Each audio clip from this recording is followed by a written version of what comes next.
人只知你不学无术，玩世不恭，终日出入烟花之地。如今当朝陛下还将这位太子的心上人相国之女，京城第一才女许配于你，你却当场拒绝。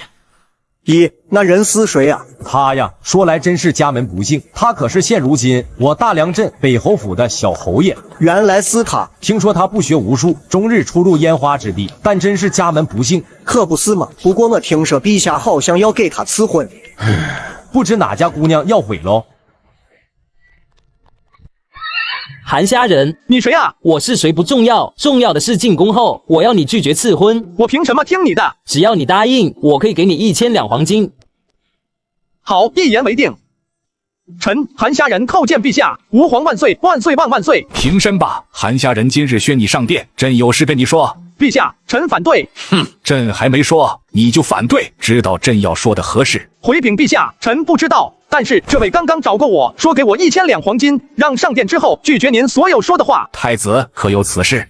父皇，儿臣冤枉，儿臣从未见过韩虾仁，定然是韩虾仁受人指使污蔑儿臣。太子，你不要看我，我可什么都不知道。有趣，这韩虾仁竟然给说了出来。哼，太子有这功夫，不如多多处理政事，朝中有很多的事情可以去做。父皇教训的是。韩虾仁，朕今日把林相之女林念柔赐婚于你。林念柔可是我京城第一才女，多少达官贵族的少年想要上门提亲，这可是天赐良缘，你可想清楚了？如果拒绝，林相之女林念柔，那感情好啊。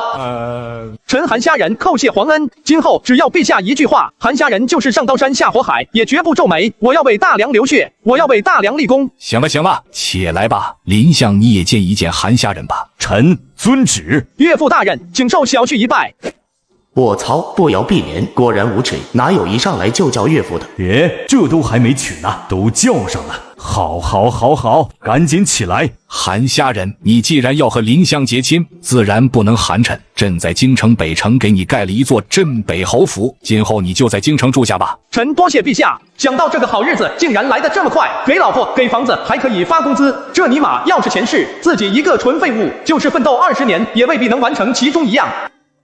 韩虾仁，我听说你昨晚去了风月楼。岳父大人，这个你以前的生活如何，我不管。但是今后你若和念柔成婚，要是被我知道你欺负念柔，我可绝不轻饶。岳父大人，您放心，成亲之后，家中大事念柔做主，小事我来做主。那何为大事，何为小事？那当然是念柔说了算，他说大事就是大事，小事就是小事。我希望你能牢记今天的话。你放心，等到你和念柔成亲了，老夫会安排你在朝中任职，纵然不是什么显赫官职，至少也能说得出口的官职。多谢岳父提携。真的没有余地了？没有了。那你那天见到了吗？韩虾仁在你眼中看着如何？倒是有些小机灵。小姐，这都什么时候了，您怎么还如此的淡定？时也命也，我忧愁又能如何？明天应该是《诗经》出新篇了吧？小姐，这本《诗经》真的那么好看吗？当然，里面的每一段故事都非常的动人，反映了人们的欢乐疾苦。关关雎鸠，在河之洲，窈窕淑女，君子好逑。你不觉得这非常有意境，非常的好听吗？小姐，老爷叫你过去一趟。知道了。侯爷淡泊书店那边已经来信了，说您的《诗经》供不应求，希望侯爷多写一些。正是因为供不应求，所以才火。一旦烂大街了就没用了。这个月的我已经写好了，生意火爆，又能赚一笔钱了。不过这个时候，不凡应该再骂我。他喜欢热闹，你就不能多说几句话吗？早知道就叫庄不凡过来。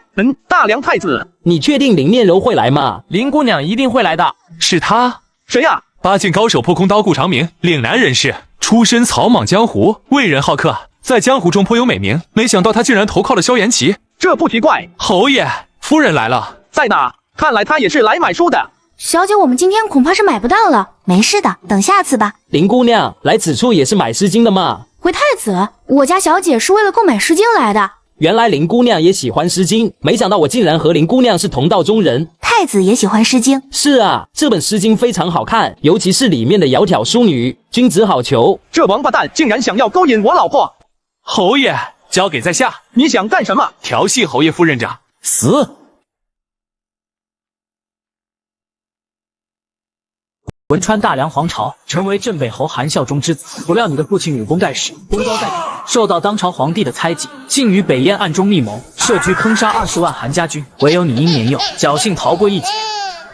太子都敢杀，不得不说他胆子很大啊！冷静冷静，对付这样的人不需要拔剑，走吧，我们过去。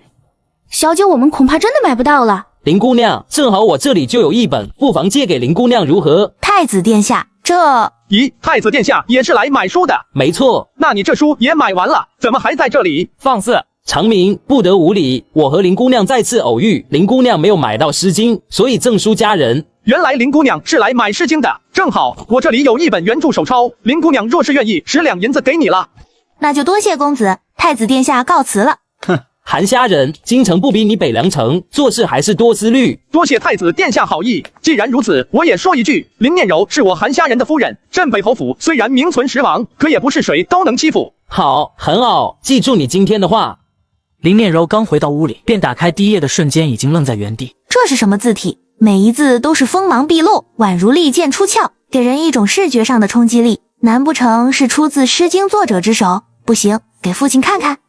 父亲，您看看这本。林明章第一眼望去便被彻底的吸引，这是一个比楷书、狂草独立之外的书法，笔法苍劲有力，笔划带着锋芒利钩。这好字，好字啊！此人是谁？为何能写出如此好字？虽然讲究藏拙、藏锋，但此人却是另辟蹊径，离经叛道，独开一道。此人想象天马行空，这样的人不是天才就是疯子。父亲觉得这字体真的好吗？好，好，好，岂止是好，简直就是完美无缺。到底是谁啊？若是《诗经》，怎么跟以前的字体不相同？这是一位公子用10两银子卖给我的。10两银子，这简直就是暴殄天物。不说《诗经》，单凭这字体，价值连城啊！价值连城，那自己岂不是……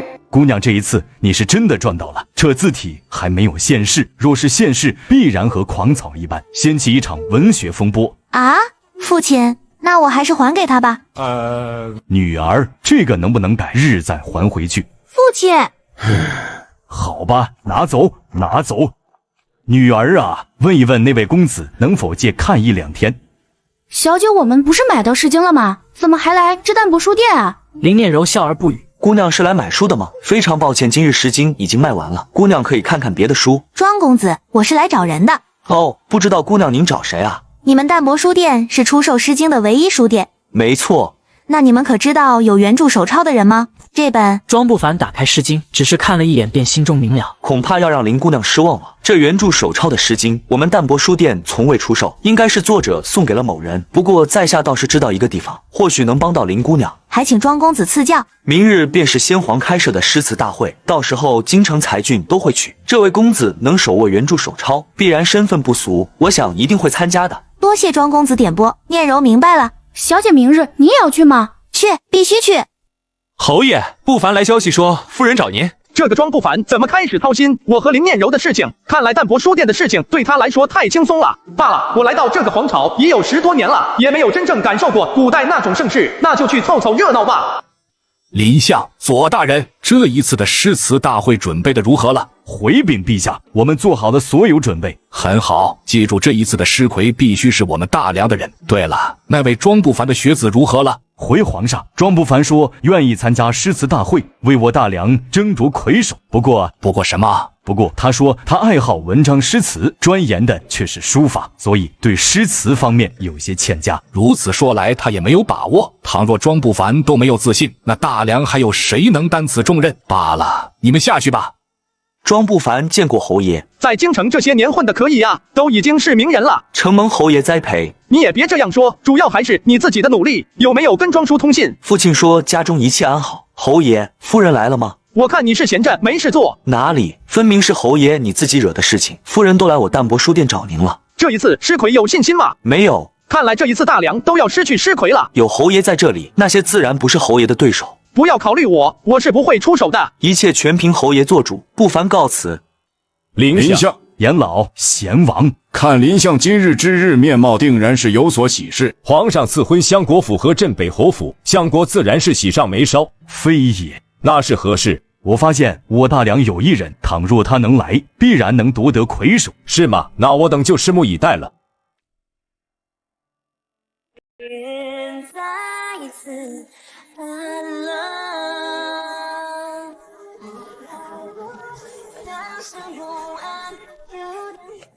侯爷怎么了？没事，走吧。王爷，这是南阳郡的王阳诗词。风生义和盛，松之义和济，冰霜正惨凄，中岁长端正，岂不离宁寒？好诗，好诗。严老觉得如何？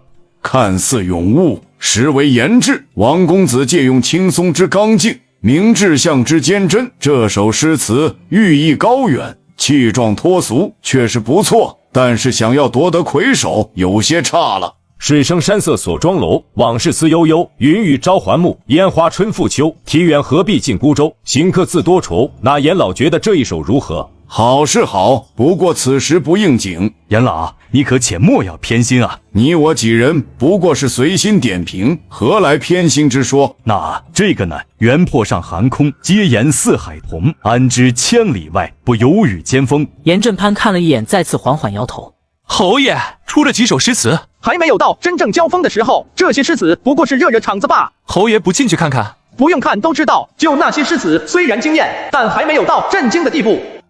小姐，我们还要找吗？既然庄公子说了，那位定然会来的。林姑娘如此行色匆匆，莫非是在寻人？可以与我说，我让人给你找便是。多谢太子好意，今日诗词大会，太子必然繁忙，念柔岂敢劳烦太子殿下，还有事先告辞了。小姐，你为什么不请太子帮忙？当日太子要赠书于我，那人突然出现卖书于我，我担心太子找到他会为难于他。不会吧？听闻太子殿下性格很好的。你呀，恐怕是被太子给迷住了。今日诗会你也不必再跟着我了，自己去玩吧。小姐不需要我陪着，你去不去？去，多谢小姐。诗会结束之后你不必找我了，自己回相国府。你也去吧。可是侯爷的安全，你放心吧，这里没有人会动手，就算是有觉得我应付不了吗？那属下告退。公子，是你？没想到公子还记得小女子，京城第一才女，谁人不记得？姑娘来此有何事情吗？公子说笑了，这个还给公子。这本书我不是已经卖给林姑娘了吗？为何还要还给我？我父亲说里面的字体，若是现世必然形成一派。难道公子不知这书的价值？你说这个啊，上面字的不过是受金体罢了，况且已经卖出去了，就没有说要反悔的。既然如此，那念柔多谢公子。不知公子如何称呼？我姓韩。韩公子，不知道韩公子这本诗词是从何处得来？我听庄公子说，这诗词原著手抄，一直在作者手中。公子是如何得到的？林姑娘想要见作者。我读诗词许久，对此人有些好奇。林姑娘会见到的。那韩公子不参加诗会吗？我这一点才学就不需要在人前卖弄了。怕是韩公子谦虚了。有这么一点谦虚，要是我去，恐怕天下文坛要失色了。不知这位公子吃了什么，好大的口气啊！先不说诗会里面有端木林、庄不凡、刘邦彦，就是我们，你也未必赢得了。林姑娘，你怎么会和这样的人在一起？一看就是土包子。这位是？此人乃是礼部尚书的公子左公子。左公子，请您慎言。可笑，文文得了呗，还想要配方？既然是礼部尚书的公子，那今日倒要好好的讨教一番。大言不惭，今日我就教你知道什么叫做厉害。那来点赌注如何？好啊，本公子就喜欢有赌注的。1000两如何？1000两，你确定？没错，1000两黄金。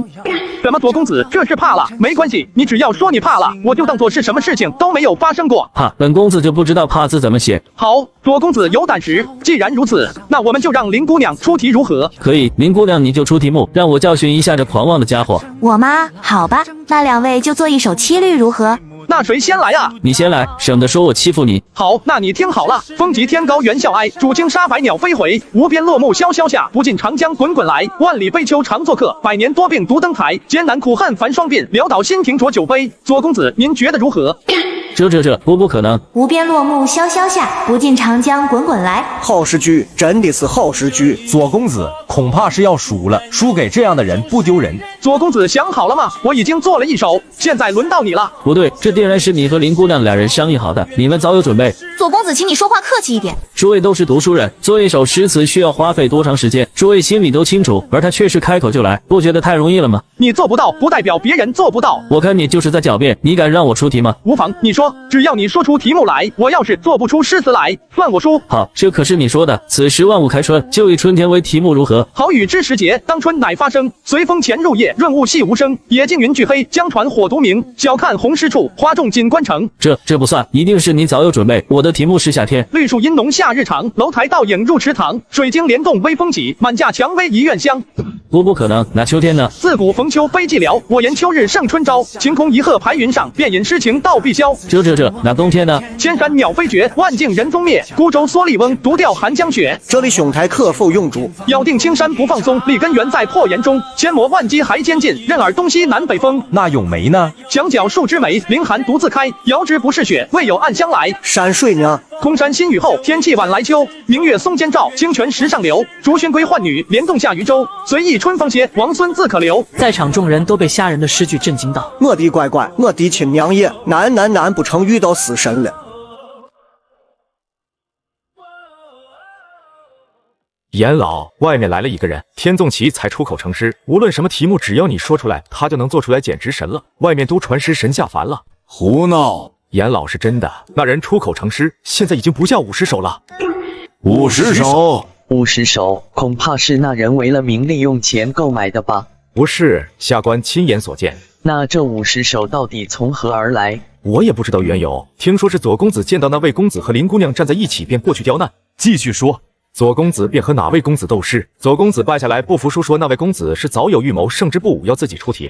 胡闹！左文斌乃是礼部尚书的公子，在京城当中文采也是独一无二的存在。此人竟然能胜过左文斌，不知道用的是什么诗词。回王爷，是七言律诗。那你可知道？风急天高猿啸哀，渚清沙白鸟飞回。无边落木萧萧下，不尽长江滚滚来。万里悲秋常作客，百年多病独登台。艰难苦恨繁霜鬓，潦倒新停夺酒杯。话音落下，屋内寂静无声，所有人都屏住了呼吸，像是沉浸在另一个世界当中。严老，您觉得如何？艰难苦恨繁霜鬓，潦倒新停浊酒杯。好诗，好诗啊！亘古无双，古今第一七言律诗。此诗在，恐怕这个诗魁名花有主了。如此便一首诗词，不虚此行了。快请他进来一见。哈哈。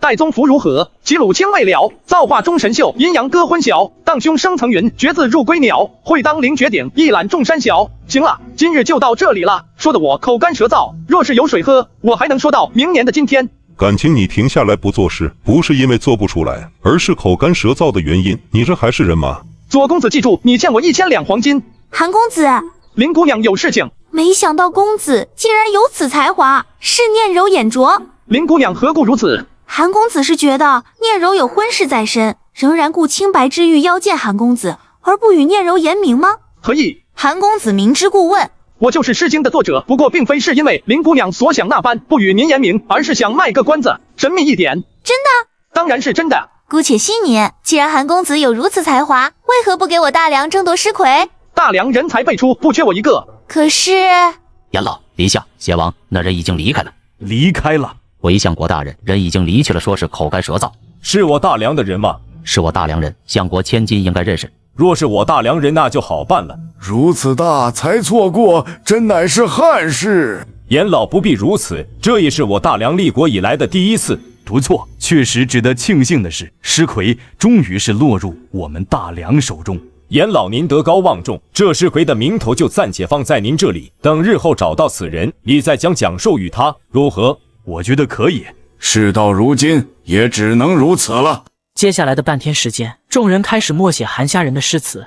不对，两个黄鹂鸣翠柳，后面那句是千里江陵一日还，你怎么写的门泊东吴万里船了？你才不对，分明是一行白鹭上青天。这个也不对，床前明月光，汗滴禾下土，之前言不搭后语。是举头望明月。什么举头望明月？应该是疑是地上霜，举头望明月，低头思故乡。严老出了一个好诗词啊，真乃洒脱。天生我材必有用，千金散尽还复来。到底是何等情怀，才写出如此名句，能遇如此好诗，此生无憾。话说那人我怎么看着有点像是小侯爷？小侯爷？对呀，镇北侯府的小侯爷。你疯了吧？他要是能作诗，我能倒立吃屎。公子您这是生病了？没有，今日侯爷您可是大展风采。一般般吧。恭贺皇上，诗魁终于重回我大梁。当真？臣不敢欺瞒皇上，这是那位才子做的诗词。这么多？是啊，那位一口气做了50多首。好，这位才子是何人？明日宣他上殿，我要亲自嘉奖。启奏皇上，那人做完诗词之后离开了，看来是不为名利而来。走了，务必要找他，我要留有大用。皇上，微臣觉得此事大可不必着急。爱卿此话何讲？皇上，我料定此人定然不是名利之徒，所以我们大可顺其自然。此人有大才，又是我大梁之人，日后定然能相见。爱卿的意思是朕和他缘分未到？没错，倘若皇上执意寻找此人，或有可能适得其反。皇上，临香言之有理，那就依从两位爱卿的意思。小姐，老爷找您。父亲找我。行，我知道了。小柔，父亲有话要说。你认识那位作诗的公子吗？我与他萍水之交，并未认识。原来如此，礼部已经将你的婚事给定下来了，3日后就要成婚了，你且准备。3日，父亲可否延后几日？你在想哪位作诗的公子？女儿不是不想嫁给韩虾人，只是想跟那位公子道别。不是说萍水之交吗？女儿，为父了解你的心思，但是此事乃是礼部主办，钦天监定下的日子，等于是皇上下旨，我也没有办法。不单单是为了你，也是为了相国府。这3日你就在府中待着。府中许久没有如此热闹了。是啊，侯爷昨晚左同把左文斌揍了一顿，恐怕这半个月左文斌是下不了床了。他怎么样跟我们没有关系，我们接触的是左同。侯爷，您当真觉得当年的事情左同知情？当年韩家军救援朝廷，可迟迟不发救兵，粮草都不给。左同身为兵部侍郎，多少知道一些事情。行了，不说这些了，我们去看看这镇北侯府装饰的如何了。侯爷，韩风赏钱，给我镇北侯府办事，绝不能亏待人家。遵命。早就听闻韩虾人出手阔绰，看来传闻是真的，多谢侯爷。装修的还不错，果然是金钱的魅力。侯爷，晋王来了。晋王他怎么来了？去见见吧。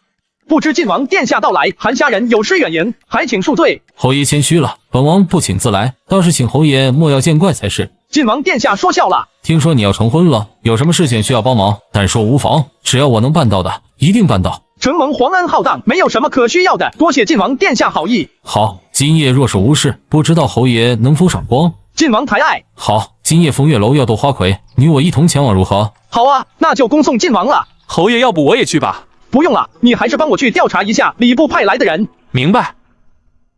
这位就是夏楚楚。没错，风月楼头牌花魁夏楚楚。诸位从现在开始斗花魁，琴棋书画、诗词歌赋，只要你能逗笑花魁，楚楚姑娘便能满足您一个要求。什么要求都可以吗？也不是什么要求都可以答应，只要不太过分就可以。但我听说楚楚姑娘现在还是清白之身。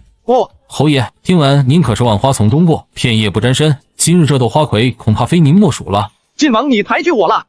我来，窈窕淑女，君子好逑，在河之洲。楚楚姑娘，在下才疏学浅，有一样宝物送给您。此物乃是西域上贡的宝物。他是户部尚书顾昭的公子顾朝阳，果然是财大气粗啊。侯爷，你不试一试？好，举止莫比艳。本侯爷今日要以丹青博取姑娘嫣然一笑。我倒要看看他能画出什么来了。他的才学能画出什么东西来？众人看着韩虾人一步步走上高台，神情镇定，双眸中带着自信，宛如真的是一位丹青高手。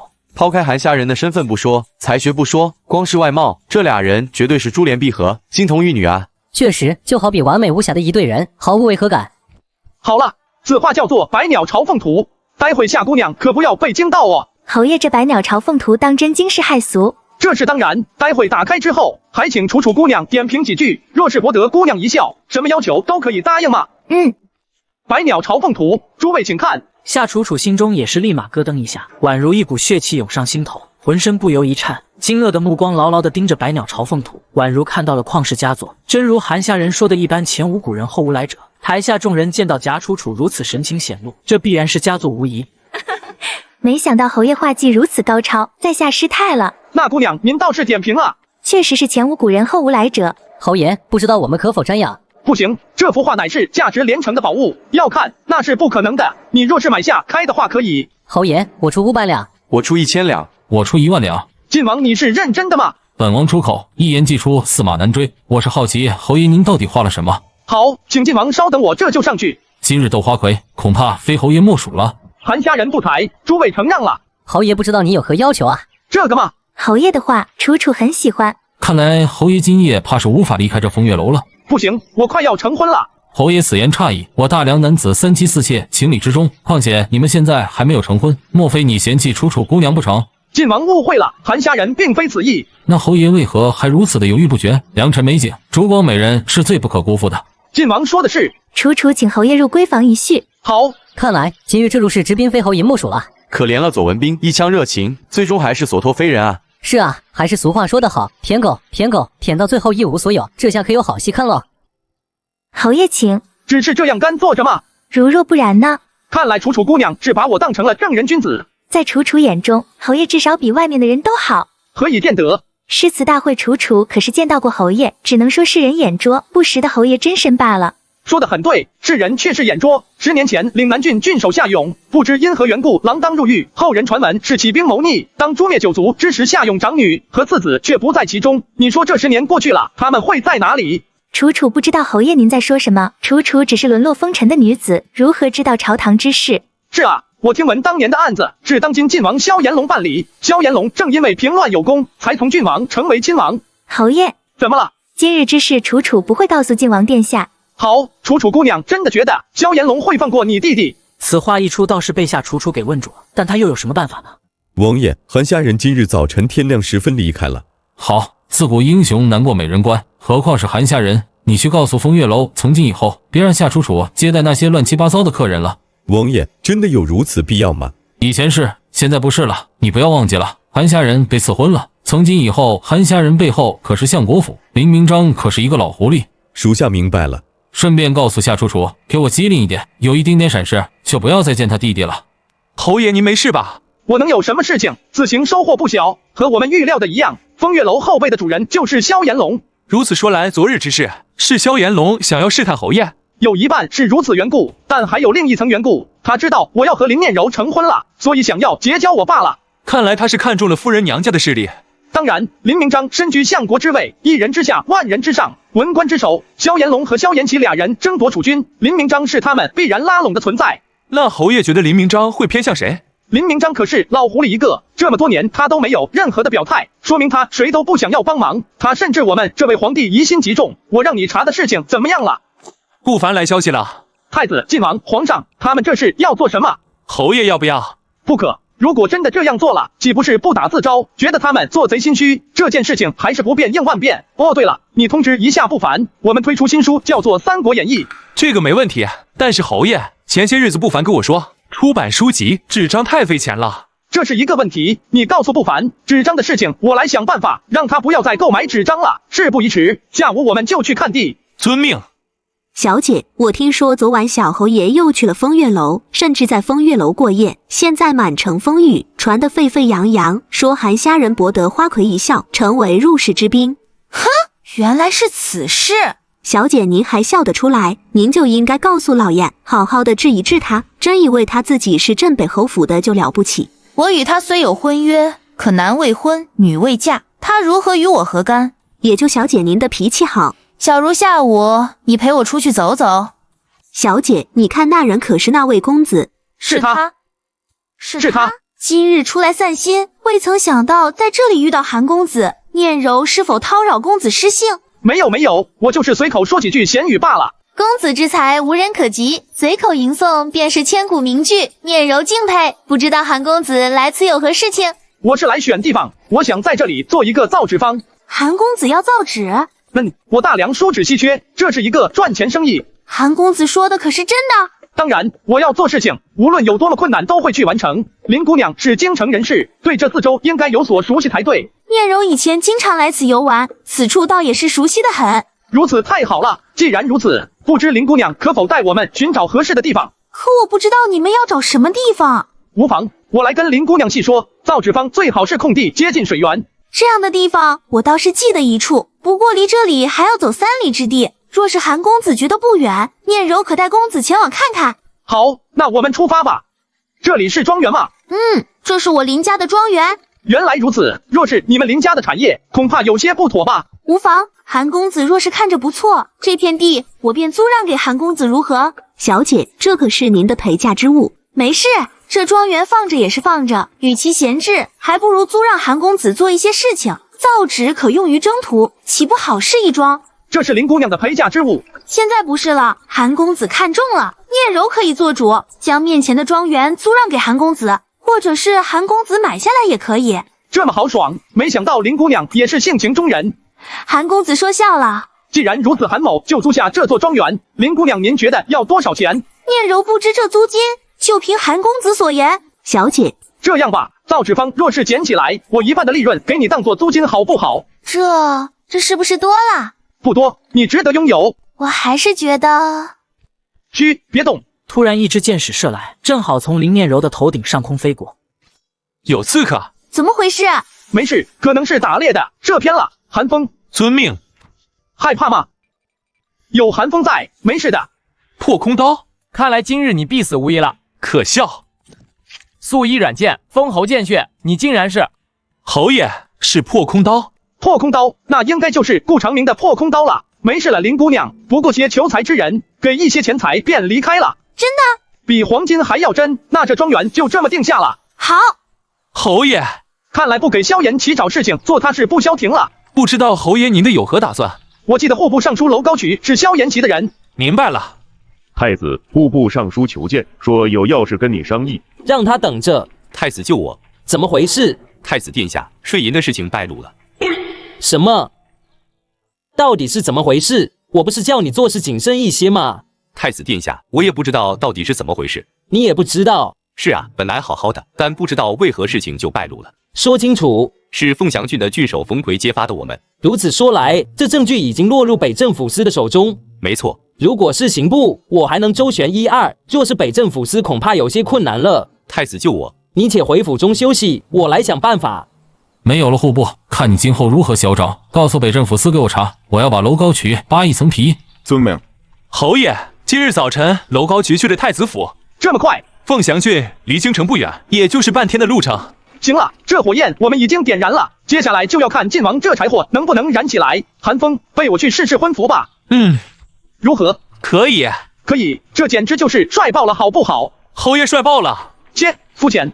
林大人，这是皇后赏赐给林大小姐的嫁妆。小女今日不便见客，就由下官代替叩谢皇后娘娘。无妨，无妨，奴家在这里恭祝相国。多谢公公。没想到这皇后娘娘还挺仗义。这是皇上的意思。皇上和皇后是一家人。明天闺女的嫁妆都准备好了吗？准备好了。青宁波雕花拔步床1个，闷户厨1个，食盒2套，樟木箱2个，装匣2个，子孙宝桶1个，还有其他的东西我就不一一说给你了。养了这么大，便宜了韩虾人那个小子。等姑娘回门的时候，你可不要心慈，必须要给这小子一点威严。知道了。恭喜侯爷今日成婚，我镇北侯府终于有了女主人了。长，侯爷恭喜你抱得美人归，夫人可是才貌双全，倾城佳人。长，侯爷，来不了的兄弟们听说您要成婚了，托我送来的贺礼。不错不错，侯爷吉时已到，我们应该出发了。好。没想到太子殿下您也来了。我为何不能来？我听闻太子殿下可是心仪林姑娘。晋王休要胡言，倘若被林相知道，若是有了误会，可就不好了。原来是臣弟理解错，太子见谅。来了来了，侯爷，听闻您可是出手阔绰，今日您可不能吝啬。长，没想到还真的阔绰啊！都已经娶到相国府的千金了，阔绰一下也是应该的。侯爷，今日您要接新娘，光是红包可不行，怎么也得做几首诗作。好，说吧。当年老侯爷镇守北境，率领韩家军抵挡北燕和大齐，10年过去，不知道侯爷现如今有何感想？无妨，听好了，发冲冠，凭栏处，潇潇雨歇，抬望眼，仰天长啸，壮怀激烈。30功名尘与土，8000里路云和月。莫等闲，白了少年头，空悲切。北境耻，犹未雪；北凉恨，何时灭？驾长车，踏破贺兰山缺。壮志饥餐胡虏肉，笑谈渴饮匈奴血。待从头，收拾旧山河，朝天阙。这不要忘记了，韩夏人虽然玩世不恭，可终究也是镇北侯府的人。诸位不知道这一关我是否过了？请吧，相爷，姑爷过了文官。是吗？他做了什么诗词？姑爷一首《满江红》，让众人是瞠目结舌，无话可说。满江红，说给我听一听。30功名尘与土，8000里路云和月。莫等闲，白了少年头，空悲切，朝天阙。好诗，好诗啊！就是一首诗词，看把你激动的。夫人，你不懂，这《满江红》当真是前无古人。倘若这真的是韩家人所作的诗词，此子也并非外人传闻那般的不堪。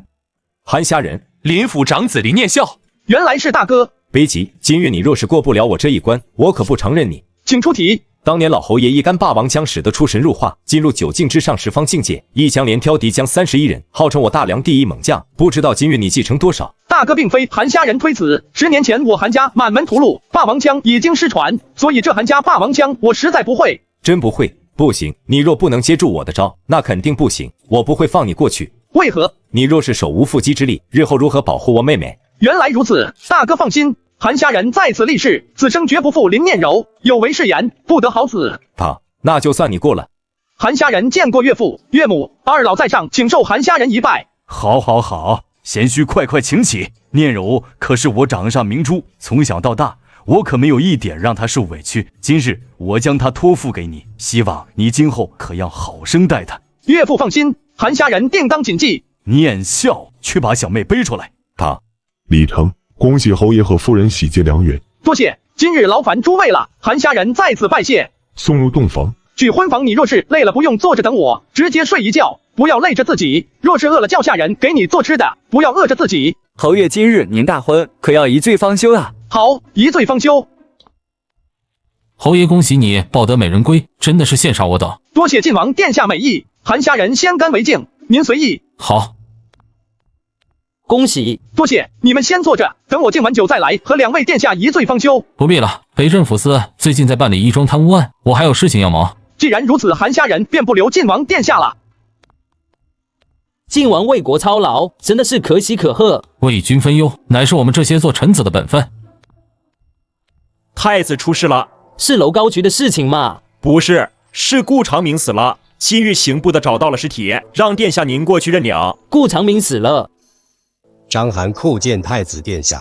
起身吧，在哪里发现的？京城郊外的山神庙。查清楚死因了吗？查清楚了，一箭毙命，常见贯穿心脏而死，出手极快，手段狠辣，如此手段下官也是第一次见到。查出什么箭了吗？应该是高手所为。殿下，从伤口分析，出手之人至少强过顾长明。9境高手？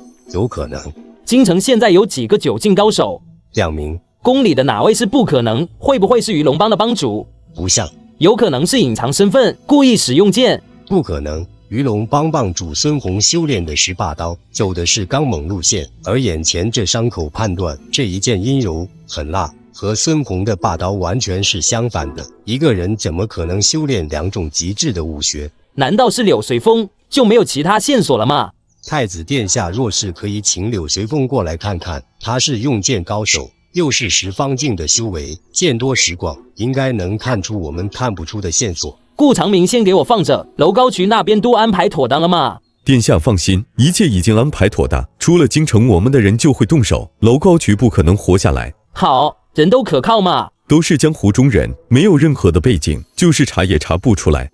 你放心，我韩家人一定会待你如初，此生不负。夫人，韩公子，现在开始可要叫我相公了，怎么了？你是不是早就知道了我的身份？从一开始就是故意接近我，然后看我不知道你身份的傻样子，觉得非常好笑。没有，你撒谎！我发誓，我没有要欺骗你，只是你们对我的误会太大了。如果当初我说我是韩家人，你恐怕转头就走。真的？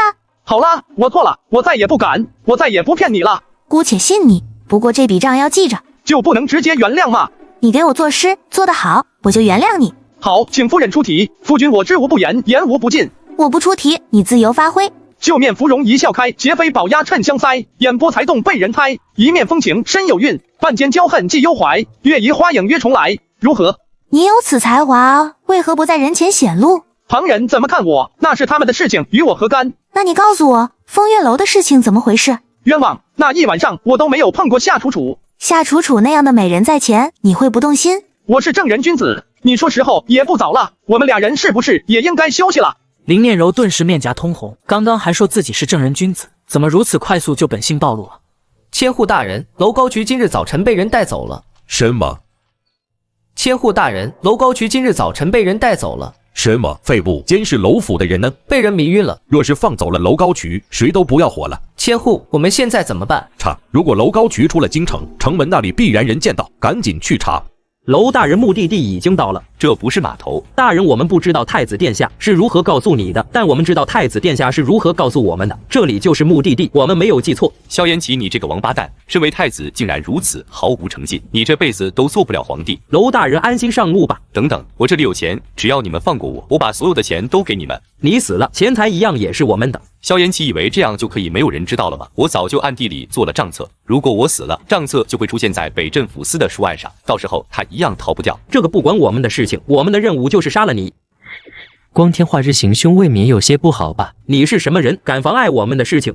我是谁？你们不知道，我手中的刀鞘可有人识的。龙鱼金纹刀鞘，你是鱼龙帮的人？小爷叫做孙宇，鱼龙帮少帮主。你是孙宇？正是小爷我。娄高渠的性命我鱼龙帮保下了，诸位有什么意见吗？鱼龙帮不过是江湖帮派，真以为我们怕了你？我们可是给太子办事。住口！少帮主手下人不知礼节，还请恕罪。诸位都是江湖中人，看着也不是初入江湖，怎么还是不明白江湖规矩？江湖规矩我等自然是懂得。既然知道规矩，那诸位就不用在这里逗留了。难不成还想要我请诸位喝茶吗？既然鱼龙帮要保娄大人，我们不碰便是。离开之前跟少帮主提醒一声，我们是江湖人，知道江湖规矩，但是太子或许不知道这个规矩，还请少帮主好自为之。江湖是江湖了，尽管来。言尽于此，我们走。来人，把人送回去。等等等，您是鱼龙帮的少帮主是吧？在下楼高渠。我知道。你送我离开，我给你钱财如何？道歉，我鱼龙帮做事有自己的规矩，我们是受人之托，忠人之事，钱是买不到的。娄大人，这些年你贪污受贿，私扣税银，也应该知道今日之下场。你们少帮主有人来了，好像是北镇抚司的人。如此正好，省得我们送回去。撤。娄大人，你可真的是很调皮啊！你家里人知道吗？千户大人请您到北镇抚司做客，钱好看吗？这本《聊斋》很好看，人无情妖却有意，有的时候人心比什么都险恶。自古皆是知人知面不知心。对了，我给你看一眼好东西。看什么？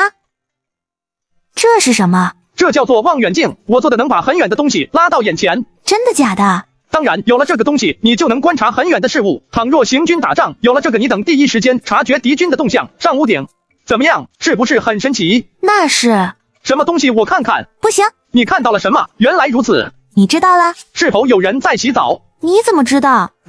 这很简单，从你的反应，再从望远镜能看到的距离，再去分析那个方向到底有什么东西，一切的一切结合起来，就可以猜出来了。哼，说你是不是以前经常看？咦，天地良心，我是真的没有偷看。对了，我还有别的东西给你看看。好。小心，你没事吧？我没事。那就好，没事就好。你还会武功？你这话说的，我可是镇北侯府的侯爷，你说我能不会武功啊？你夫君我可是文韬武略样样精通。切，我听我哥说，武学境界分为1至9境，9境之上为10方境，是最厉害的存在。你现在是什么境界？我一般般，现在还是9境修为。我不信。好吧，我不过是3境修为，飞檐走壁还可以。这还差不多。给您看看这个。什么东西？此物叫做镜子，能将一己照射出来，看看自己。哇，这也是你做的？当然，喜欢吗？送给你。这个还有吗？这又不是吃的东西，一个就够了，而且整个大梁独一份，就是皇宫里面也没有，独一无二。当然，不喜欢吗？不是，等我回门的时候，我想给母亲带一个过去，相信母亲一定会喜欢。这简单，明天夫君我再做一个。还有父亲喜好书法字画，尤其是你说的那个瘦金体，父亲是爱不释手。若是可以，我想送父亲一些。你父亲就是我父亲，岳父大人喜欢，我全权支持。我这里有一幅猛虎下山图，也给岳父送过去。在哪里？我也是闲暇时余画的。怎么回事？刚刚那一瞬间，我感觉到一头猛虎朝着我扑过来。没事，那只是一幅画。这是你画的？对啊。看着不像是水墨。这是油画。对了，这边还有几张东西呢，你过来看看。侯爷不好了，外面有人打起来了。无妨。你不过去看看？没事，他们俩人半斤8两，谁都伤不了谁。下一次我一定能打败你。下辈子吧。孙瑜见过侯爷和夫人。起来吧，这位是孙瑜，我镇北侯府的人。夫人好。你好。侯爷，我请您帮我一件事情呗。你让慕寒风过去帮师傅几天，我来保护您的安全，我一定做得比慕寒风还要好。孙叔是在磨练你。算了吧，我师傅是什么人您不知道吗？也就对你温柔，对我恨不得吃了我。你们聊吧，我去吩咐厨房给你们做些吃的。侯爷，你真的好福气。废话少说，事情办得怎么样？但妥了，此时娄高渠应该在北镇抚司喝茶呢。这老东西也是够狡猾。他说他身边有一个账册，上面记录了跟萧炎齐往来税银数目。这个就不用我们再帮忙了。这一次楼高局也算是咎由自取。现在萧炎奇和萧炎龙俩人都在忙活，这一次鱼龙帮插手，萧炎奇会不会对鱼龙帮不利？这个不用担心，鱼龙帮乃是江湖帮派，就算是萧炎奇想要动也有所顾虑。你不是说事情办得万无一失吗？楼高局怎么落入北镇抚司的手中？你今天若是不给我一个合理的解释，今日就是你的死期。太子见谅，我没想到鱼龙帮的人会插手。鱼龙帮，没错，他们的少帮主劫走了楼高局，一个区江湖帮派也跟我作对。太子息怒，这怒火熄不了，我要铲平鱼龙帮。太子殿下请三思，鱼龙帮虽然是江湖帮派，可在江湖之上名望颇高，倘若无缘无故动鱼龙帮，会引起江湖动乱。难道就这样放过鱼龙帮？这件事情恐怕也是靖王指使。鱼龙帮不过是一枚棋子罢了，何必跟一个棋子置气？我们现在主要的事情是让楼高局闭上嘴巴。你可有什么办法？太子殿下，您忘记了，当初我们在北镇抚司安插了一枚棋子，现在可以用这枚棋子给靖王致命一击。对啊，你若是不说，我都忘记了。我再给你一次机会，去通知他把楼高局除掉。太子放心，我一定幸不辱命。太子，楼高局说有一本账册，我们必须要找到。没想到这老东西竟然还防着我。问出来了吗？还没有，这老东西说要见靖王，看来他手中有筹码。继续问，这种事情没必要打扰靖王殿下了。楼大人何必苦苦支撑？我们知道你虽然贪污了税银，可真正的受益者不是你，没有必要为了一个无关紧要的人送掉性命。你只要把自己知道的说出来，我保证你能安然无恙的走出北镇抚司。陆大人帮帮我，让我见一下晋王殿下。只要见到晋王殿下，我什么都说。跟我说和跟晋王说都一样。其实你不需要多说什么，我们既然把你叫到这里，一定是掌握了你的贪污税银的证据。我要见晋王，好自为之。陆谦的耐心像是瞬间被磨没，起身离开了牢房。一夜过去，前户大人不好了，怎么回事？楼高渠畏罪自杀了。自杀了？他说有账册，至于在哪里，一定要见到晋王才说。这件事情都给我烂在肚子里面，传令下去，立即寻找账册。明白。王爷，陆大人无需多礼，今日登门，想必是有什么好事情吧？王爷，属下失职，还请王爷责罚。大人无需如此，说与我听一听。楼高渠畏罪自杀了。畏罪自杀？是太子动的手脚。有这个可能，看来北镇抚司里面进了苍蝇。陆大人，你可要多上心才是。属下明白。楼高渠死了，有没有什么线索留下来？他生前说有一本账册，找。属下已经派人去搜查楼府，相信很快就有答案了。怎么回事？是楼府被人纵火烧了。烧了？应该是人为。看来有人想要毁灭证据。火势太大，殃及到周边的民房建筑了，恐怕那条街要遭殃了。那有人去了吗？林念孝带着城防营的人过去了，不过他们一时间也控不住火势。侯爷还有一件事情，北镇抚司那边来消息说楼高局已经死了，理由是畏罪自杀。畏罪自杀？侯爷，这是怎么回事？是有人纵火烧了楼高局的府邸，火势蔓延，恐怕是要危及附近的民房了。那怎么办？能怎么办？只能灭火啊！如此大的火势还在京城出现，我哥他会不会受到处罚？会有一点，不过你也不用担心。不行，我要去看看。韩风，你去通知庄不凡和孙宇俩人，淡泊书店出钱，鱼龙帮出人，让他们立即带人去火灾现场，帮助城防营灭火。我们先过去看看。哥，你怎么来这里了？这里太危险了，你赶紧回去。没想到小侯爷也来了，你赶紧带着念柔回去，这里不是你们该来的地方。哥，大哥说的是，不过我也是来帮忙的呀，他们能做的事情我也能做。好，来人，给我2个水桶，今日我要和小侯爷比试一下。哥，你这有点为难人了。小妹你不用管，这是我们男人之间的较量，韩虾人你敢不敢？舍命陪君子。好，就凭你这句话，你让我对你高看一眼。我个人就是这样，你不要放在心上，你是不想比试就不用比试。没事，看我怎么赢他。要是坚持不住就跟我说，省的时候说我欺负人。从小到大我就不知道认输。好，开始。1刻钟过去，夫人您觉得谁会赢啊？我不知道。怎么不知道呢？夫人是不是觉得我们侯爷会赢？少废话，赶紧干活。夫人，他就是这个臭脾气，您不要在意。你们俩人给我等着。好，我们等着，快干活吧。什么？楼府被烧了？没错，此时城防营正在灭火，火势巨大，已经蔓延到了周围的民房。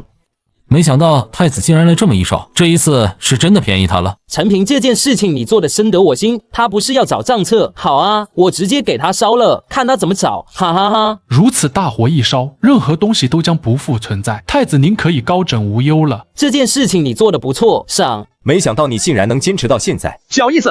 哈哈哈，行了，这里也什么事情了？念柔，你带着小侯爷赶紧回去休息，明日还要回门呢。你没事吧？小意思。还说没事，你身体都在颤抖。大哥，我们走了。去吧，这小子竟然能把我逼到这种程度，看来小看他了。怎么样，还好吗？哪里疼？我给你揉揉。腰酸背痛，浑身都酸麻。你说你大哥是不是认同我了？你和大哥比拼，就是为了让他认同你。是啊，你大哥一直觉得我可能照顾不了你。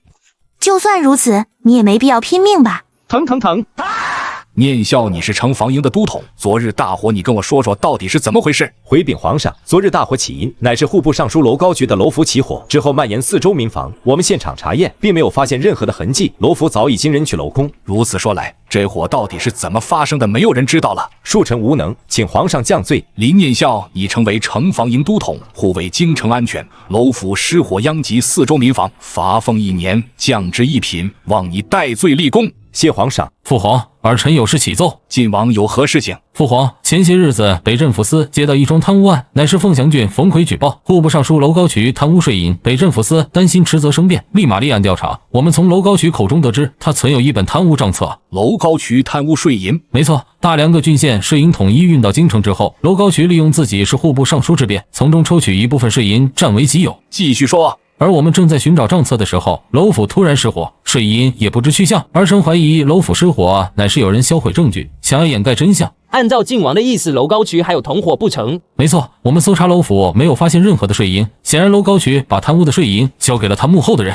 既然如此，我们不妨让楼高渠上殿，让父皇亲自过问。楼高渠已经畏罪自杀了。说了半天，竟然是死无对证。父皇楼高渠已经死去，没有人证明晋王说的这一切是真是假。此事到底如何？太子应该心知肚明。我不知道晋王此话是何意思。楼高渠可是太子的人，难道太子真的不知道实情？晋王恐怕是误会了吧？我和楼高渠不过是萍水之交，平日走得近一些，也只是办理朝廷之事，协助户部可是父皇允许的。够了，林相，你看此事该当如何？回禀皇上，此事微臣不知。父皇微臣以为必须要严查此事，税银乃是国之根本，倘若不予追回，乃是我大量损失。父皇儿臣复议，此事应当交由刑部审查。父皇儿臣觉得刑部不妥。刑部不行，难道北镇抚司就可以了吗？晋王莫要忘记了，楼高渠可是死在北镇抚司，我怀疑北镇抚司就是在杀人灭口。此言乃是污蔑。行了，此事我已经有了合适人选，此事就交给镇北侯府的韩下人，让他7日之内务必给我调查清楚，追回税银，同时命令城防营协助韩下人。念孝希望你能戴罪立功。臣遵旨。父亲，皇上为什么要让韩家人调查此事？皇上这是把事情交给我了。原来如此，父亲，您觉得此事谁的嫌疑最大？太子。皇上知道吗？我们能看出来，你觉得皇上看不出来吗？既然都知道了，为什么还要我们来调查？那是太子，就算是有错，也不会在文武百官面前惩罚。太子是未来的储君，皇上命令我们调查此事，就是为了给太子一个台阶罢了。相国，太子殿下，不知道太子殿下在此有什么事情？父皇把税银一事交由韩家人，劳烦林香帮我带句话，如果遇到什么事情，尽管来找我。多谢太子好意，我定会转达。父亲，他这是什么意思？无非是在敲打我等。走吧，我们回去吧。念如他们估计在等我们了。岳父请喝茶。好，韩家人，今后你可要好好待念柔。老夫就这么一个女儿，倘若你要是欺负了我女儿，休怪老夫不讲情面。岳父放心，韩家人铭记于心。岳母大人，请您喝茶。今后希望你们能和和睦睦，相敬如宾。一定如此，大哥。今后我可就把妹妹交给你了。您放心。对了，母亲，这是韩家人给您的东西，此物叫做镜子，类似于我们使用的铜镜，不过它的清晰可不是铜镜能相比的。小妹，我们家里使用的镜子可是西域进贡给皇上的，皇上念及父亲功绩，特意赏赐一对铜镜，一个在母亲手中，一个给你做了嫁妆，怎么可能有比那铜镜还要清晰的镜子？当然比铜镜好，不然我们也不会拿过来当做礼物。母亲，您打开看看。哎呀，还真的是清晰无比，远不是铜镜可比的。老爷你也看看。哟，这帅小伙真帅啊！不错不错，这就是镜子。没错，好东西，这可比铜镜好多了。贤婿，这东西你是从哪里得来的？是不是在鬼市？是我自己做的，此物制作比较复杂，我大梁也就独一份的东西。如此宝物，当真是好东西。能不能再做一件？我想着仅献给皇上。当然可以，我给您做一批，保证皇宫的3宫6院72嫔妃都能用得上。好，好，好，不愧是贤婿。大哥，这是你的。笛子？什么笛子？你家笛子没有孔啊？那是什么？防身的武器？不是，这是观察敌情用的望远镜，能看到很远很远的东西，将一切尽收眼底。你执掌城防营，这个正合适。望远镜？没错，你这样拿着，这样看，你上屋顶，然后拿着看向远处。好东西，这东西到底是怎么做出来的吗？真的是好东西，从这里直接看到城墙之上的兵士，能清晰的看到他们在做什么，这也是韩虾人做的。没错，这东西我喜欢，明日我就去城防营炫耀一把。倘若这东西真的能将一切尽收眼底，我劝你还是切莫在人前使用。为何？有如此东西，你觉得皇宫会有隐私吗？万一有人说你窥探皇宫隐私，还当如何？那怎么办？我觉得还是献给皇上。不会吧？岳父大哥，我再做一个献给皇上，一个你自己留着用。父亲，接下来是您的礼物。这什么啊？弄得那么神秘。韩虾人知道您酷爱书法画作，特意选了几幅字画，这上面的是瘦金体。瘦金体，还有这是一幅猛虎下山图，这叫做油画。好字好画，真的是好东西。念笑，你去通知管家做饭。念柔，你跟我回房间一趟。上次你成亲，我有些东西没来得及送给你。韩虾人，你到我书房一趟，我有件事情要跟你说。不用拘禁你，坐下。不知道岳父大人有何事情要告诉我？你知道楼府失火的事情吗？知道，我和念柔去过，还和大哥比试了一下。那你可知道这背后的事情吗？岳父，难道说这背后还有别的事情吗？当然，这是一场皇子争权的悲剧。我本想着置身事外，可没想到皇上竟然把追查贪污税银的事情交给你来办理。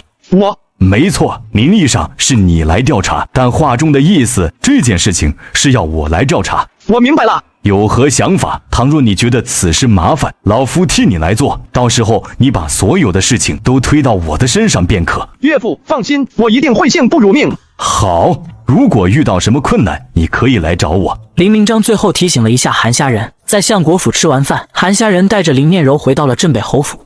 韩风，你让庄不凡去调查一下楼高举所有的关系往来，包括他的夫人和儿子。侯爷是发生了什么事情了吗？皇上要我调查楼高举贪污的税银，我怀疑那账册没有被烧毁。没有被烧毁？楼高举也不是一个傻子，你觉得他不知道有人搜查他的府邸吗？我断定那本账册在别的地方。明白了，侯爷，上午随余过来说，您要的所有设备都给你找齐，送到了郊外的庄园里面。我知道了，都拿来了。都拿来了，一切都按照您的吩咐，没有任何的纰漏。不错，都搬进屋子里面，然后开始开工，看看效益如何。侯爷，这就是造纸的机器吗？这是我改良过的，可以节约成本，提高效率。接下来几天我们都要在这里住下了，直到纸张弄出来为止。成了，夫人来看看这纸张如何？这就是纸张吗？感觉如何？洁白如雪，光滑细嫩，薄如蝉翼。怎么会有如此纸张？有了这个纸张，我们完全可以垄断市场，财源滚滚，指日可待。我在此替天下学子感谢侯爷。这么说，我都有些不好意思了。你再过来看看这个怎么样？看上去不错，但是要做书写纸张恐怕就不行了。这是用来做什么？你把耳朵侧过来，我告诉你。你简直有辱斯文！哼！侯爷查到了，楼高举平时往来的朋友都被北镇抚司和太子的人光顾过了，恐怕也没有留下什么。继续。但是我们听说楼高举的儿子在风月楼有一个相好的姑娘，以前经常光顾。楼高举的儿子也是出手阔绰，曾经给这个姑娘送过一幅画，听闻这幅画是楼高举的心爱之物。看来这账册有可能就在这画里面。没错。之后呢？没有了，我们就过来禀明侯爷您了。看来我们要去一趟风月楼。侯爷，夫人那里怎么办？无妨，待会我跟她说就行了。夫人，我有件事情想跟你商议一下。什么事情？今日我有一件要紧的事情，要去一趟风月楼。不过我跟你保证，办完事情我立即回来，绝不耽误。你要去风月楼？去找一个朋友。去吧。多谢夫人。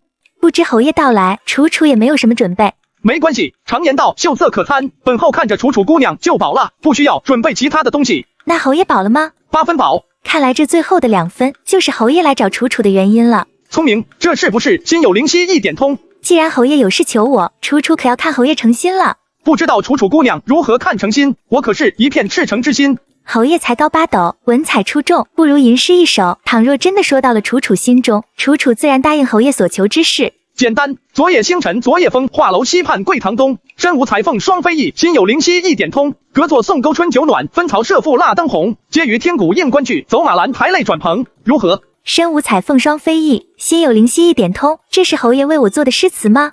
怎么样，喜不喜欢？楚楚怎么听着有些敷衍的意思？那再来一个，暗背偷香窃玉手，谋取芳姿励志人。宁向牡丹花下死，风流做鬼也甘心。楚楚姑娘觉得这首如何啊？轻浮。楚楚姑娘，那我就开门见山。楚楚姑娘可认识你们风月楼的采菊姑娘？不要误会，我是来办案的。办案？侯爷您是在说笑吧？楚楚虽然身落红尘，但也知道这办案之地乃是刑部北镇抚司，哪里有人来这风月楼办案的？我看侯爷是来作案的吧？我又不是采花大盗，能做出刚刚如此诗词的人，怎么可能是正人君子？清者自清，这位采菊姑娘和楼高渠的儿子楼世才应该是相好。楼世才为了讨好这位采菊姑娘，送了一幅楼高渠非常喜爱的画作，我要找那幅画。画？没错，楼高渠贪污税银，他留下了账册，上面记录了税银和去向。皇上命我寻找税银，楼府被大火烧了，我只能从别的地方寻找。是有人毁灭证据？没错，不过那人小看了楼高渠。楼高渠这样精明的人，怎么可能把那么重要的东西放在府中？我听说楼高渠有一幅非常喜爱的画，要么楼高渠是真的喜欢，要么画里面有楼高渠重要的东西。侯爷觉得是后者。没错，如果我是楼高渠，我会选择后者。今日前来就是请楚楚姑娘帮我。侯爷可知道楚楚是晋王的人？知道。那就不怕我告诉晋王？我巴不得你告诉晋王。那我真的要告诉晋王了吗？你尽管告诉萧炎龙，你不说我也会告诉萧炎龙。楚楚姑娘这个采菊姑娘，您到底认不认识？当然认识，梅兰竹菊乃是我风月楼的4大招牌。那能见一下吗？我记得今日采菊休息，我带侯爷过去。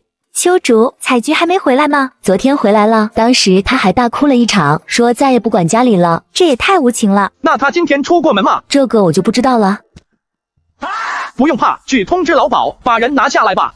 哎呦，这遭天杀的，这以后还让我怎么做生意？死都不安分，赶紧拿去扔掉。诸位都散了吧，这里没有什么可看的了。把这个房间里面的所有的东西都给我统统烧掉，然后请法师过来超度一下。这对于他来说，或许是最好的归宿了。好死不如赖活着，自杀可是需要很大的勇气的。什么意思？不是自杀，是谋杀。应该是有人比我先一步找到了采菊。谋杀？没错，你没有发现吗？采菊脚下的凳子太矮了，采菊站上去根本就抓不到白绫。其次，脖子上的勒痕明显是向后而不是向上，上吊出现的勒痕和人为谋杀的勒痕是完全不一样的。一个即将要自杀的人，怎么可能会把梳妆台摆放的那么整齐？从梳妆台上看，采菊应该是准备好了新的生活，决定为自己而活。那会是谁如此残忍？当然是不想让楼高渠账册被发现的人。那也用不着伤人性命。天地不仁，以万物为刍狗；圣人不仁，以百姓为刍狗。自古皆是如此。在强大的权力面前，人就会暴露残忍的本性，他们会迷失自己，最后变成披着人皮的怪物。不行，采菊不能就这样死了。不能又怎么办？那也不能眼睁睁看着采菊死得不明不白。或许还有一线生机。什么？采菊的弟弟要成婚，有一种可能，采菊为了弟弟的彩礼钱，把楼世才送给他的字画给卖了。可是我们怎么知道他卖给谁了？这就要去问秋竹了。我现在就去。别着急，你现在去问能问出什么？明日再说吧。侯爷情况如何？断了，不过还有一线生机，明日再说吧。韩虾仁，大哥，你是不是去了风月楼？去了。你和我妹妹成婚还没有几天，你竟然就去风月楼？林将军，您看到的事情未必是真实的，切莫被愤怒蒙蔽了双眼。我看得很清楚，那就先解决了你，再找韩虾仁算账。请赐教。那我先走了。王爷，风月楼来信说韩虾仁去找夏楚楚了。是吗？天底下没有不偷腥的猫，一旦上瘾就无法自拔。这夏楚楚就是韩虾仁的致命点。王爷还有消息，采菊自杀了。死就死了，明日再找一个人替代他的位置。以后这种事情就不要再跟我说了。夫人，我回来了。我还以为侯爷会在风月楼过夜。那可不行，我就带了这么一点时间，你大哥差一点没有杀了我。我大哥那个人性子直，你切莫放在心上。我知道，明日可否带着我们做好的纸张去找岳父？干什么？当然是要推广岳父认识严老，帮忙从中牵个线。如果有严老出面，我们的生意可就更加的火爆了。严老会答应吗？你也说了，这是造福天下士子的事情。严老心怀天下士子，立志让儒学昌盛，这件事情他一定会当仁不让。严老是当世大儒，我们若是做生意，恐怕不会帮助我们。他是当世大儒，但也是人，天底下从来没有便宜的事情，他明白这其中的道理。那这个价钱如何计算？我们的纸张自然是要比市场上现在的纸张便宜，价格你就让岳父定夺，他老人家应该知道。你太坏了，竟然还算计我父亲！我这不叫算计，倘若这件事情成功了，岳父也是名垂千古的人物，这造纸的事情算在岳父的头上。你太坏了，那你还没有见过我更坏的时候。老爷您听说了吗？韩下人那小子昨晚去了风月楼。这些事情你就少管，还有女儿若是回来，你不要提起这件事情。你真不管？老爷，夫人，小姐回来了。回来就回来，如此惊慌做什么？不是啊，小姐带着10多个大木箱子回来了，恐怕是和姑爷闹不和，回来了。去看看。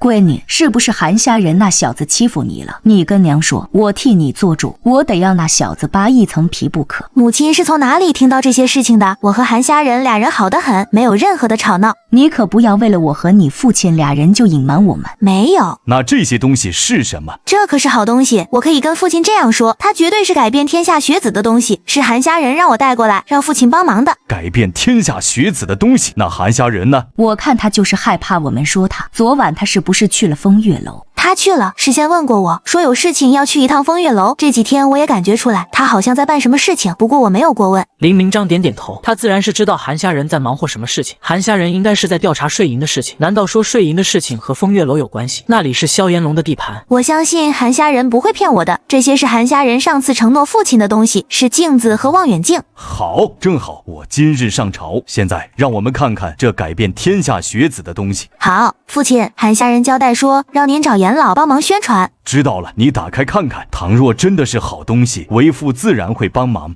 父亲，请看，这是什么东西？白玉吗？父亲，您看这东西是否能改变天下学子？父亲，您看这东西是否能改变天下学子？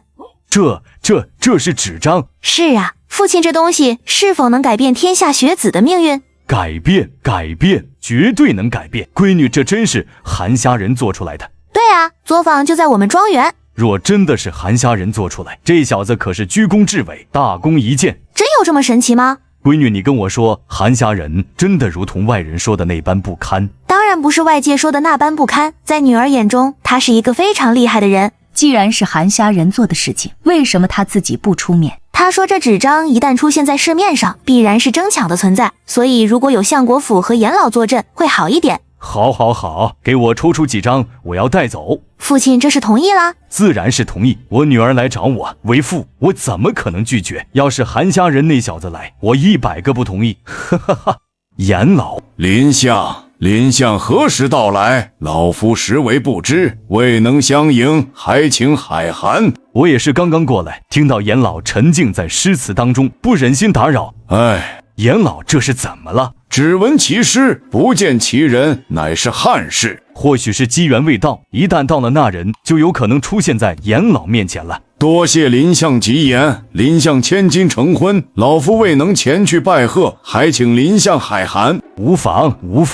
今日林相找我所谓何事啊？我得了一件宝物，请严老帮我长长眼，此宝物绝对让严老爱不释手。那老夫倒要看看是什么宝物。严老请看，这是好纸，白皙无痕，光滑细嫩，上面没有一丝杂质，质感上佳，柔韧度也是上佳，薄如蝉翼，好纸张。严老这纸张如何？好，比起原先的纸张，不知道好出多少倍。林相，你是如何找到如此完美的纸张？这是我们自己做出来的纸张，我来这里就是和你商议一下，如果可以，我决定把纸张推向市场。当然可以，可是造福天下士子的好东西，如果真的完美无缺，老夫在这里代替天下士子，感谢林相的大恩。既然如此，我就要开始推销了，到时候还请严老鼎力相助。当然，这件事情老夫义不容辞。那就多谢严老相助，这纸张我们就联合国子监名义发行如何？没问题，只是这价格方面，老夫实在不知。一定会比原先纸张的价格要低很多，而且后面的利润我们3-7分账，国子监收30%收入如何？好，如此你我就说定了，我即刻回府中安排事情。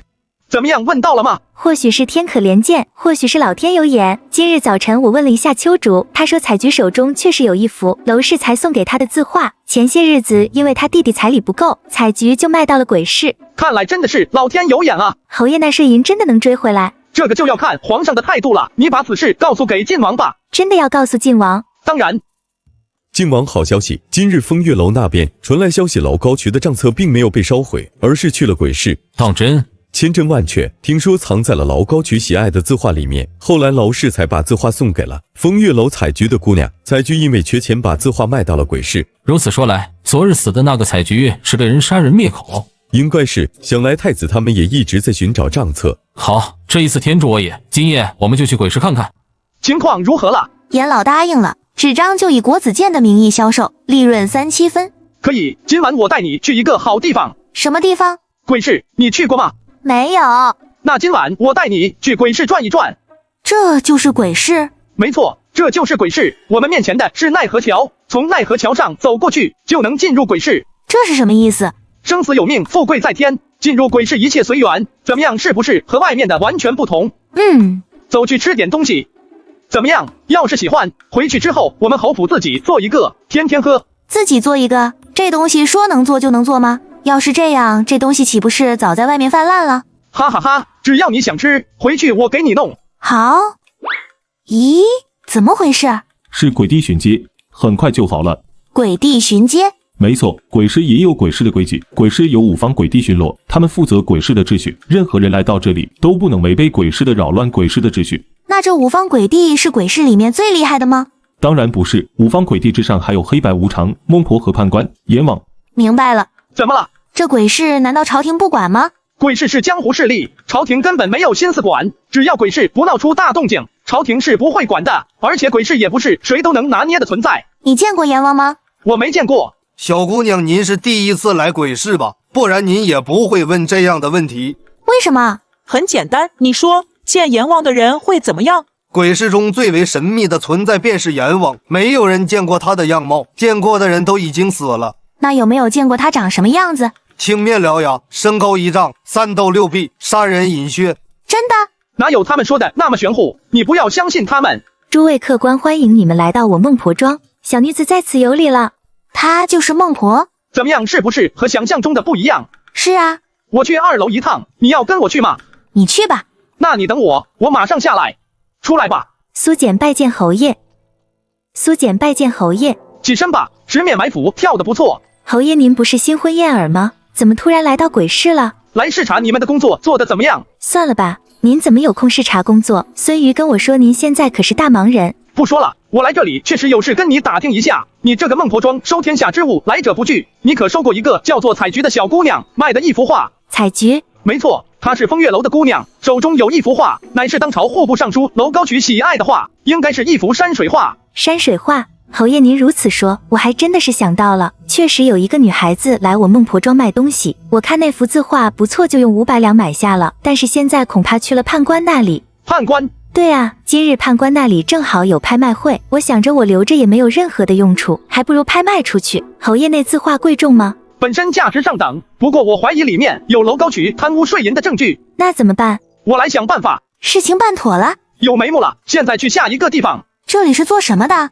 鬼市拍卖，这里面可是有很多的好东西，你看他们都是来拍东西的。那王爷是要拍东西吗？对，等会应该就会有我想要的东西了。诸位，接下来乃是一幅山水画，此画乃是当世绝品，山峦起伏，引人入胜，犹如身临其境一般。起拍价3000两、5000两、1万两、15000两、3万两、4万两、5万两。兄弟，这幅画我喜欢，可否让给我？我们交个朋友。交朋友不必了，5万两，如果你争得过，我就继续加价；如果不争的话，我就笑纳了。好。恭喜这位客官拍下这幅画。王爷，那人好像是小侯爷。不是好像，就是。如此说来，这幅画可能就是楼高渠的那幅字画了。8九不离10。那另一人怕是太子的人，管他是谁的人，画绝不能落入太子手中。到时候你跟着韩虾人，保护他安全离开鬼市。诸位，下面一个宝物乃是箜篌，此物可是难得的宝物，诸位起拍价10万两。怎么了？没什么，只是好奇了。值5万两。侯爷，别！你喜欢，我们就拍下来。20万、30万、35万、50万两。也不知道大佬要不要交朋友。听清楚，我说的50万两是黄金。虾人话音落下，全场寂静。什么是土豪？什么是豪横？这就是土豪，这就是豪横，这才是有钱人的打开方式。侯爷，你喜欢，我就给你拍下来。这也太荒唐了吧！这才是冲冠一怒为红颜。你真的有500万两白银？当然。那你就算是有钱，也不能这样浪费啊！只要你喜欢任何东西，我都可以帮你买下来。不行，以后不能这样了。好的，都听你的。那现在要回去吗？当然要回去，不过先把这里的事情解决了再说。这里面有什么东西吗？应该有吧？是不是猜错了？不可能啊，你摸摸看。里面有东西。皇天不负有心人，看看这上面写了啥。景汉3年，各郡税银5700万两，私扣税银700万两，赠与太子650万两。景汉4年，各郡税银8900万两，私扣税银1200万两，赠与太子800万两，赠与长安后200万两，赠与长信侯、长英后各100万两。除了太子，剩下的3位，长安后是皇后娘娘的哥哥，长信侯和长英后是皇后娘娘的弟弟。韩家人点点头，他自然是知道。景汉8年，各郡税银2亿8千万两，私扣税银3000万两，赠与太子2000万两，3位侯爷每人200万两，信国公300万两。原来如此，没想到这竟然是太子和楼高渠私吞税银的证据。侯爷，这是一个烫手的山芋。是啊，如果是美差，皇上也不会推到我们的身上。那您要上交出去吗？如果是这样，恐怕就要彻底得罪太子了。交！既然你已经做了决定，我也不再说什么。你放心，无论如何，我都会保护你和相国府的安全。放下字画，侯爷！侯爷不要轻举妄动，不然我可保不齐会发生什么事情。知不知道你在做什么？侯爷您不要冲动，放开他，我可以放你离开。我不是3岁小孩，就劳烦侯爷夫人送我一程。你在挑战我的耐心。是侯爷在挑战我们的耐心。走。什么人敢在我孟婆庄惹事？孟婆知道我的名字，竟然也敢在孟婆庄闹事。我等并非有意为之，今日之事日后定然赔罪。笑话，从来没有人敢跟我谈条件。分头走，追！前面就是忘川水，你没有去路了。你不要过来，你要是过来，我就杀了他。找死！没事吧？小心背后！啊！你是一剑飞仙，不错不错，没想到竟然是飞剑山庄的人。江湖是江湖了，这是你们飞剑山庄自己找上门的，可不要怨我韩家人。侯爷，给我彻查！到家了，你不好奇吗？你会告诉我吗？鬼市其实就是韩家军。此话一出，林念柔满脸惊愕，他没想到韩家人的答案竟然是如此震撼，这绝对是一个耐人寻味的事情。侯爷，苏简来了，让他进来吧。苏简见过侯爷夫人。孟婆夫人。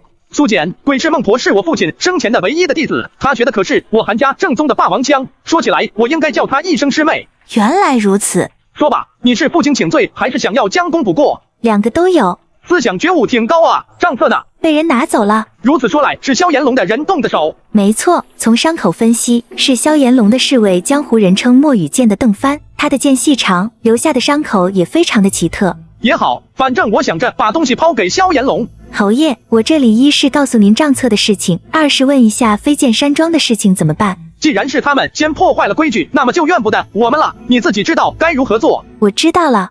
王爷，账册到手了。怎么只有半张？请王爷责罚。我得到账册的时候，就只剩下一半了，另一半不知道在哪里。起来吧，我不是在埋怨你，只是觉得可惜了。王爷，我们是否要查找另一半？不用了，另一半不是在韩家人手中，就是在萧炎齐的手中，我们没必要去找。如果是这样，恐怕无法扳倒太子。太子是未来的储君，怎么可能轻易扳倒？所有的事情都需要慢慢来，从长计议。我们不是要进退，而是蚕食。王爷英明，未来储君必定是王爷莫属。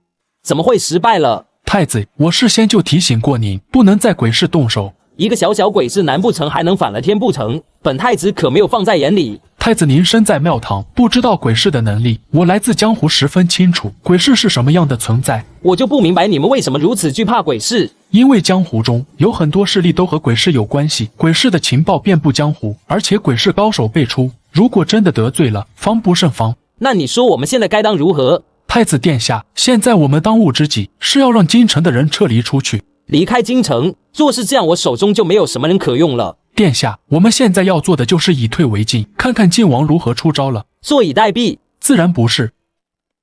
太子殿下，大事不妙！怎么回事？我们在京城的人都被打伤了。那人呢？他们已经离开了京城，说太子的大恩只能是来世再报了。什么意思？我每年给飞剑山庄100万两白银，他们现在竟然跟我说这样的话，一群忘恩负义的小人。殿下息怒，或许是他们迫于鬼市的压力，相信日后还会有合作的机会的。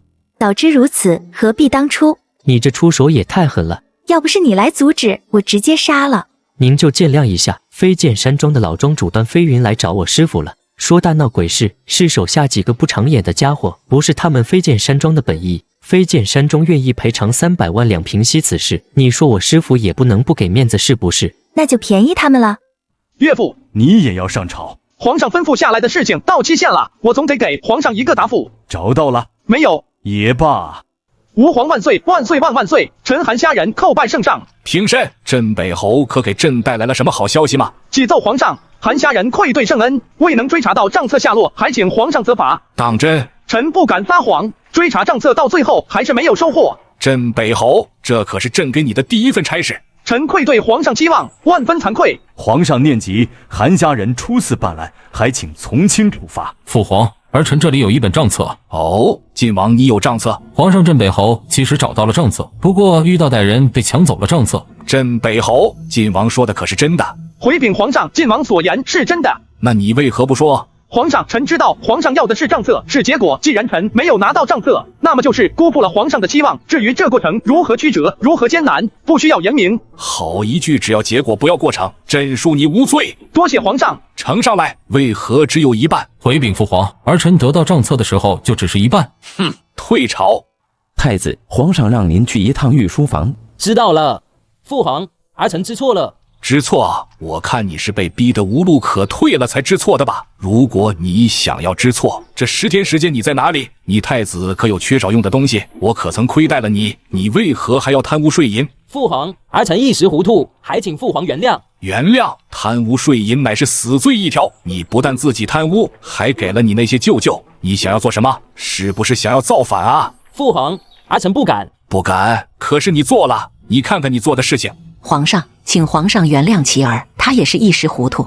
糊涂？我看他是聪明的很，他不但自己贪污了税银，还给长英后、长信侯、长安侯都给了。皇后，这就是你的好儿子和好兄弟，他们在一起合谋吸我大梁的骨血。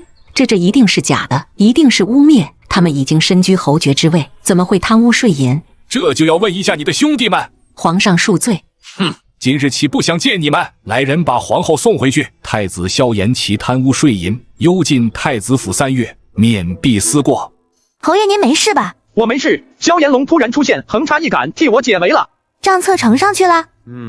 不过只是半张账册，也不知道另一半在谁的手中。你没事就好。至于那另一半账册在谁的手中，我们就不用去管了。说得对，下午我要去一趟造纸坊，你跟我过去吗？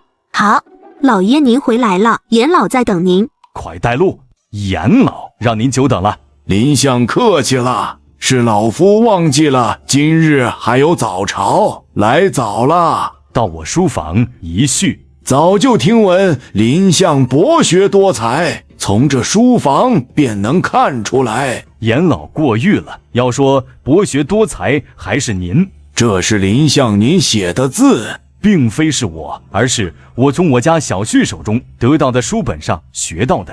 镇北侯，没错，这是他送给我的书本上体现的字体，称之为瘦金体。您看，这笔锋处处暴露锋芒，锋芒毕露。我们讲究藏拙，但是这瘦金体却是露芒，可以说是自成一派。确实如此，锋芒外露，但是给人一种咄咄逼人的感觉。反倒是有种美感，好字，好字，倘若现世，定然会引起风波。严老，您再看看我这幅画，栩栩如生，这可真是惟妙惟肖。这也是一种画法，叫做油画，和我们水墨画不同，它讲究的无比现实，无比真实，将一切真实的呈现出来。确实是另辟蹊径的画法，不知道这画又是谁人赠予林相？还是我那女婿？众人都说小侯爷顽固不化，看来传闻未必是真的。林相恭喜你得一个乘龙快婿。严老，您过誉了，或许这东西都是他从别人手中拿来的，给我算是借花献佛。对了，严老，您今日过来所谓何事？竟然差一点把正事给忘记了。我们国子监已经准备妥当，不知道林相您那边如何了？我这边的话，我要去造纸坊看看才明白。那事不宜迟，我们即可就去。好地方，真的是好地方。桃花浅深处，似云深浅妆。春风助长断，吹落白衣裳。那就是镇北侯吗？没错，看来世人眼拙啊。好听吗？好听。那我再来一首。桃花春色暖先开，明媚谁人不看来？可惜狂风吹落后，嫣红片片点梅苔。第一手林明章和严正潘并没有在意什么，因为俩人都觉得这是常理之中。韩虾人纵然胸无点墨，但也不是说毫无才学可说。桃花雨过碎鸿飞，半竹溪流半染泥。何处飞来双燕子？一时闲在画梁溪。看来我们都看走眼了。怎么样？不要作诗了，我怕你今日若是全做完了，改日该当如何？无妨，你夫君，我兄有诗词，犹如浩海汪洋一般，不谦虚1万首，我还是能做得出来的。无妨，你夫君，我兄有诗词，犹如浩海汪洋一般，不谦虚1万首，我还是能做得出来的。吹牛！我猜你是不是还想说出无名，吓汝一跳？嘿嘿，你还别不相信，终有一日我给你出一本诗词典籍，上面是专门写诗词的。镇北侯倒是有趣，我看他就是不知天高地厚。侯爷，你有如此才学，为何不想着报效朝廷？我就算了，我的性格洒脱惯了，要是入朝为官，会受到约束，到时候指不定就会得罪皇上，到时候我恐怕就死翘翘了。可是侯爷当真不在乎世人的眼光吗？他们说他们的，我活我的。桃花坞里桃花庵，桃花庵下桃花仙，桃花仙人种桃树，又摘桃花换酒钱。酒醒只在花前坐，酒醉还来花下眠。半醒半醉日复日，花落花开年复年。但愿老死花酒间，不愿居功车马前。车尘马足富者去，酒盏花枝贫者圆。若将富贵比贫者，一在平地一在天。若将贫贱比车马，他得驱驰我得闲。别人笑我太疯癫，我笑他人看不穿。不见武陵豪杰墓，无花无酒锄作田。这首诗词妙哉妙哉！咦，父亲严老，岳父大人严老，这位就是镇北侯，正是在下。果然是一表人才。刚刚听了一下侯爷的诗词，老夫觉得年轻人多少还是有些志向比较好。严老说的是，韩虾人记住了。父亲，您和严老来此有何事情？我们是来看看造纸坊，严老已经安排妥当了，只要我们这里没有问题，纸张就要出售了。严老可是担心纸张供不应求？侯爷说的没错，林相给我的纸张我试过了，非常不错。一旦出现在市面上，纸张会瞬间占据市场，到时候我们会出现供不应求的迹象。这一点我已经想到了，我已经命人锻造了50个机器，到时候我们全部开工，应该可以供给上。那老夫在这里代替天下士子，感谢侯爷的大恩，那老夫就先告辞了。国子监推出新的纸张，大梁朝野震惊。这就是血纸？没错，今日国子监突然出售血纸，整个京城又传开了。皇上，这可是我大梁之福分。老师，您可是为我大梁立下了不世之功，朕决定册封你为鲁国公。此事万万不可，臣不敢居功，这都是天佑我大梁。老师，您此话就见外了，这血纸乃是你们国子监出售，你应当是手工一件。臣说的是真的，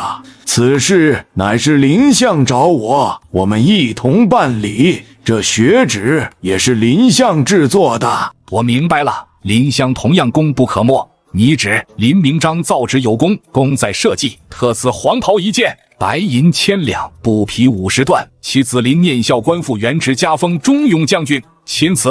吾皇万岁万岁万岁！